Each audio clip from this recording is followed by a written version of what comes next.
and but we're doing a lot of research in this class, and I chose dance performance just because it's something when I was a kid, I was very passionate about, but I've kind of lost touch with it, and something that I kind of want to bring back in my life. And my professor told me about the FLAC event, and I attended, and I saw your presentation, and your piece Return just was amazing, and I became very obsessed, and so I couldn't stop thinking about it, and I was like, well, I really want to talk to you because I kind of want to learn more about your message, and also just learn more about like the whole culture of like dance as well, and how choreographers kind of like the culture in that is within that as well. Um, so basically, what I've been focusing on is I've been trying to find either patterns or certain movements of the body that kind of are supposed to represent time and space and in relationship with identity, especially with cultural identity. I know like the subject of the event was like decolonizing the body, and that's something that was like very interesting to me, especially during these times. It's very important. I think that subject is very important. So first, I guess I'll ask if you would like to kind of, I guess, attempt to define your identity. I know that can be kind of hard to define your identity, but I would love to be able to hear it from you. Yeah, I identify as a Chicana choreographer because my father is Mexican, mm-hmm. and we were both born in Los Angeles, me and my dad, and my mother is Italian, and she and her family were born in Ohio, and my great-grandparents came from Italy, and so I'm on her side, and my grandparents came from Mexico on my dad's side. And I identify as Latina, and mainly because I look very Mexican. My skin is dark, and so it's part of my identity as a person growing up in Southern California as well. Great. Okay. And cisgender, heterosexual. Yeah, if that's something that you would you say like your sexuality and your gender is prevalent in your work? Not my sexuality. I guess gender definitely. Yeah. But sexuality more of is prevalent in our work as. In other words, if I have two male dancers I actually have two male dancers who are married, and I don't make them do duets with females. Right. That makes sense. If I have a romantic duet, they dance together. Right. Yeah, that makes sense. That's great. Yeah. Okay. Yeah. So do you feel in your work, do you find to be more connected to certain movements or I'm not sorry if I use the wrong terminology. Like, please correct me. I'm pretty rusty on that kind of stuff. But do you notice like you gravitate to certain movements to kind of connect to the identity that you define? Mm-hmm. That's a beautiful question, and definitely yes. So, and I'll answer it in two ways. One of the somatic things that I've studied and practiced is the Laban and Barteniev movement system, and Laban talks about weight. Or he talks about effort, weight, space, time, and flow. And so in my work, I find that as a choreographer, that I'm drawn to strong weight on a regular basis. Like that the struggles that I usually portray in my work have to be associated to that kind of energy or action rather than like light and fluffy. That just doesn't seem to cut it unless I'm in more of a happy or cheerful place, I think. Yeah. So definitely strong, dynamic, like strong weight, and then in the other piece of the puzzle is that I'm a Latina that is trained in Western dance.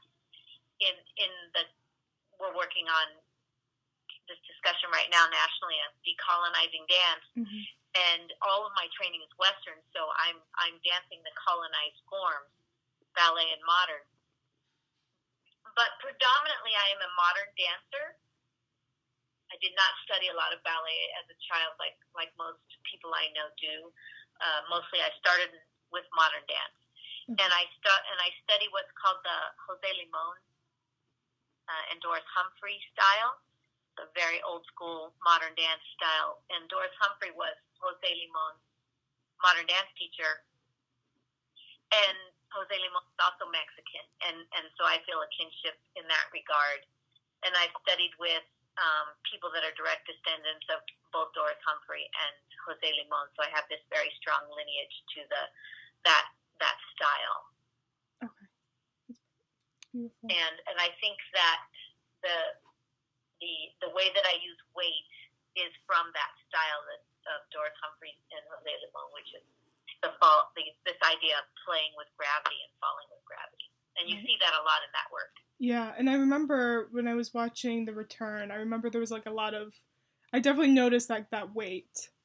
There's a lot of, I remember, hopefully I can describe it well. I'm not very good at that, but running towards the back of the stage and then falling. I remember that, and that was very powerful. It definitely is more powerful having that strong weight. And yeah. What do you feel like? Yeah, and that. Oh, go ahead. No, go ahead. Well, thank you. I'm glad that you could feel that, because it's not always easy to see and feel on a video too. Yeah. And that was my intention. Is that this character is so distraught that he or she, I think it's I play with the gender neutral there, or more of a he, maybe costume, is so distraught that they can't even hold their head up. You know, they're very sort of limp in the upper body, which is another aspect of weight, and heavy at other times. And then, of course, the strong weight, like in the running and the throwing of the body around and the rolling and all of that, is all part of the pain. And the piece has a double meaning. The lyrics are very much a love song and someone who's been shunned and, you know, lost their love, and they want to return to her arms once again. I also use the work as the experience of being someone from Mexico. My lineage is from Mexico, but I was born here, and so as a young woman, I never felt like I was quite fitting in. I received a lot of bias and prejudice kind of behavior due to the color of my skin in dance and in school. And so when I went to Mexico for the first time, I very much felt like I belonged and I was at home and everybody looked like me. And then I made this work around that idea of trying to return to your homeland, but then you're not, if you're familiar with the immigrant experiences in Mexico, it's such that you're not Mexican enough when you're growing up in the United States. Like, I've lost that as well. Right. So I can't get back to that side either, and it keeps throwing me out. I see. And that's what you see when I throw myself up against the wall or the backstage area. It's the representation of the border for me. So would you say kind of like the purpose was almost cathartic for you, would you say? More personal? Absolutely, yes. Great. Let me see. So, with time, I guess I kind of want to know, do you like to play with like the concept of time, like kind of talk about the past, and because I feel like with the Return specifically, it's almost kind of talking about the past and the future, well, not the future, I guess in the present. Do you try to like, I guess I hope I'm phrasing this correctly. But like, how do you kind of represent time in your choreography? Yeah. Again, that's another beautiful concept that you just asked me about, because time, in the literal sense, I love to play with choreographically, both where a dancer might be moving really quickly and then stop and like slow down and go into slow motion, or what we call sustained time. So I love to play with that dynamic. And then in relationship to telling a story, when I'm doing a work on the Davalos Dance Company, for example, it often lives in both what you just named, the past and the present. And maybe even what you also said, the future, depending on the work itself. And so time is part of, because I like to do these multi-layered meanings in my work and in my titles of my work. So on the surface, the piece is called Return, which is Volver, is the name of the song, and it's he wants to return to her arms in the song. He keeps saying, "Return to your arms once again." Yeah. And then on the other layer, then it's the representation of me trying to get back to my roots or back to my homeland. And then in the past, in the sense of this reminiscence of the past, of course, my experience in the past is what created that work. And then what makes it relevant in the present is that idea that we're dealing with right now in terms of how the border is perceived based on political, like who's in political power. And then the third piece of the puzzle being what it represents for future generations in terms of, especially the Latinas that watch the work or other Latino dancers, maybe somebody else who can identify with that idea. Both have a feeling of what you just named, the past, like how it conjures up the past, and the future, meaning how can I get back to or make a difference in the future. Right. So get back to the past, make a difference in the future. And so, yeah, time is something I hadn't actually articulated before. So thank you for asking that question. Yeah. I was thinking about, because they asked me to think about 25 years of my work for that FLAC event. Oh, okay. Wow, that's a long time, yeah. Yeah. So then I was thinking about time and how I got where I am now, where I started then 25 years ago as a choreographer. But it's a really interesting question. Yeah. How did you feel? I feel like that. Oh, go ahead. I feel like that piece defines me in a lot of ways as a choreographer. Yeah. So how did it feel to kind of go through 25 years? Like, did you find, like, I can't imagine, because I even now, I look from the past year, and I have, like, a crisis. Like, I can't imagine looking at 25 years. So is there anything that you would like to share with that part? Sure.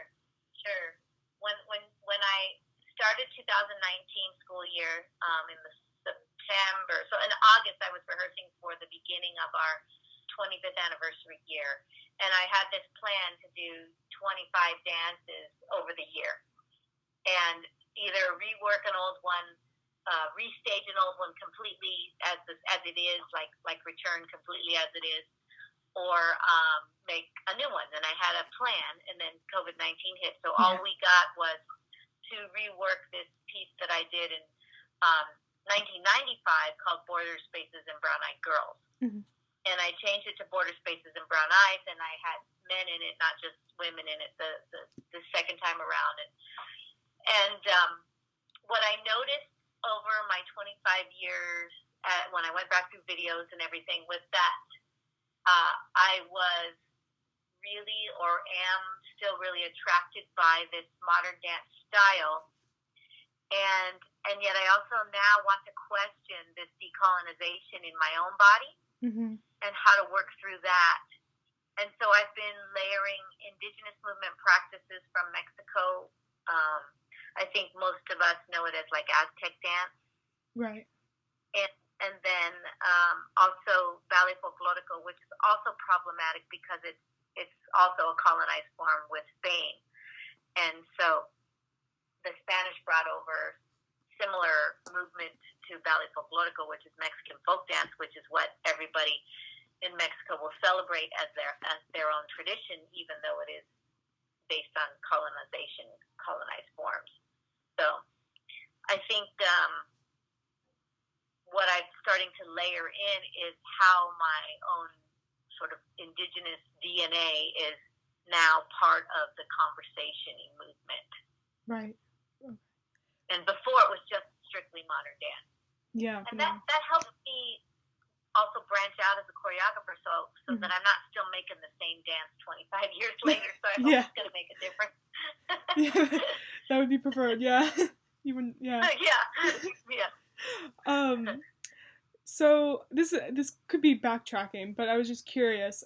So do you feel like being a dancer and choreographing dance has really, do you think it brought you closer to your identity, or do you think other things in your life has brought you closer to your identity that inspired you to dance? Like, I'm asking a very, like, did the Mm-hmm. come before the egg question, but I was curious on what your opinion on that was. Yeah, no, definitely dance brought me closer to my identity. And I think it was because my mentor, Trencher Shapley, said to me, you know, what is your voice? What do you want to make dances about? And before I was just making movement Mm-hmm. and and and sort of copying her formula around how to make a dance because I had been dancing with her in college for several years. And then I realized with her when she asked me that question that I needed to find my own choreographic voice, and it came through my Latina, Chicana, Mexicana roots Mm-hmm. because of the history of my own family. And so it really is how I focus on my identity. And so much so that I had my first trip to Italy in 2016 and or 2014, and then in 2016 we returned. I returned to perform there, and then again in 2018. And it was in 2016 that I actually, after I went to Italy for the first time, that I realized that I was also an Italian woman, Mm-hmm. and Yeah. I hadn't ever considered that lens. But again, when I was there and I was looking around, I thought, well, I also look like these women. And in some regards, Yeah. my skin is darker, and in some regards not, just depending on the part of Italy that you're in. But my mother completely blended in Italy. I couldn't find her. I thought I lost my mom in Oh Italy no. because she looked like everybody else, and it was a frightening moment. And Yeah. then I realized she was sitting right in front of me, but it's just that she totally blended in. And so it's odd because I feel it's really hard to describe because when I was growing up, people would say something like, well, you're only half Italian, you're only half Mexican, and you Mm-hmm. actually don't feel half of something, you know? Right. It's really hard to say that. And so when I dream about the places that make me happy and the most relaxed, I dream about both of those places, about Yeah. vacationing in Italy and vacationing in Mexico, and how in both places I feel very much at home and at ease, more so than I ever have in the United States, which I find really odd. I mean, I've Mm-hmm. only grown up here, Yeah. so it's only as a tourist that I visited the other places. That's But beautiful though. Yeah. yeah, but when I went to Italy, and I realized that I was also Italian, so that when I returned in 2016, we did a piece with my dance company called "Oh the Moon," Mm-hmm. and I did this ode to the moon because the Italians just have such a beautiful connection to the moon, and part of it is because they are such a coastal country. They have the ocean and the tides all around them, and then this big celebration of the moon, and there's this also like a moon tribe of women in one part of the country, and so it's a really cool experience to go back as a much more mature adult and choreographer. Go, oh yeah, that's part of me too. Yeah. And then we performed there again in 2018, and 2020 had to be canceled, but Right. Wow. it is absolutely my lens into my identity. Yeah. And I just have one more question. Because what, as we were talking, I was kind of looking over it because you said that you like to use a lot of weight to really represent how you feel and your identity. Mm-hmm. And what I kind of found is that it's a beautiful kind of metaphor because you said it was inspired by Doris Humphrey style, correct? Who's Yeah. it's more Mm-hmm. she's American, but it's like supposed to Mm-hmm. represent kind of the Latino experience and how returning to a homeland. And I just find that just like completely beautiful that because you said that you connect to both identities, Yeah. more Italian and Latina. So Yeah.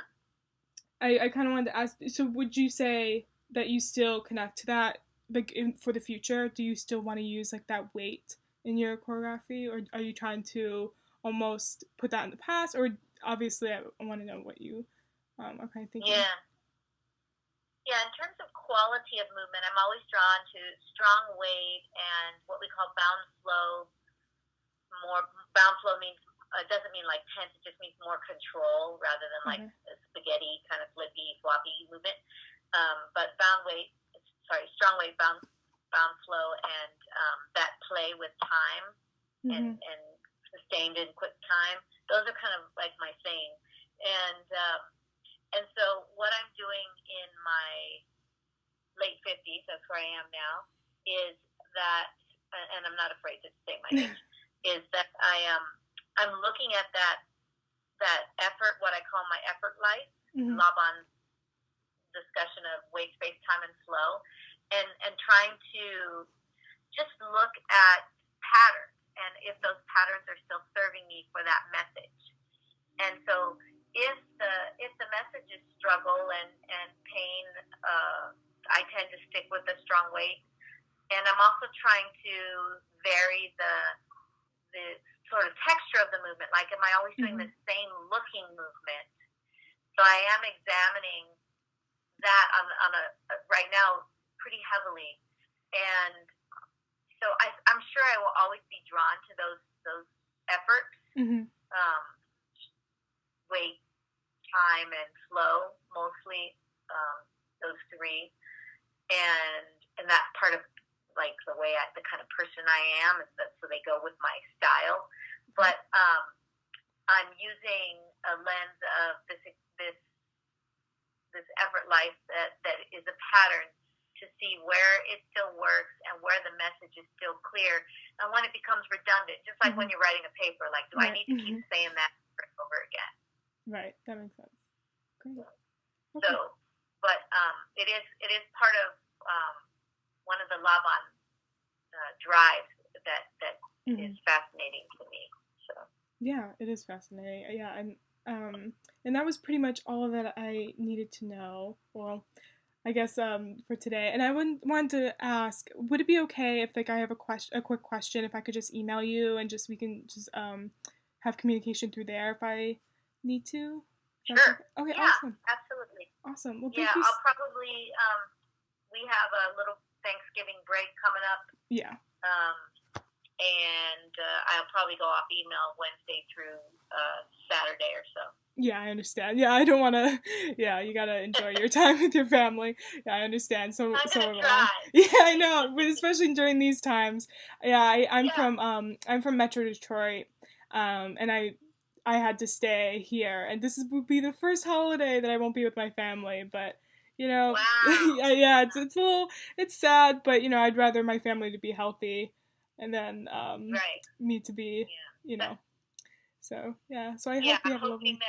Oh, go ahead. Yeah, I was just gonna say I did the same thing. I'm gonna stay home, and then maybe at Christmas I can go see them. Yeah. Because I'll be able to quarantine myself for 2 weeks or something. Yeah. So it's gonna be a rough Thanksgiving this year, but you know, we'll figure it out.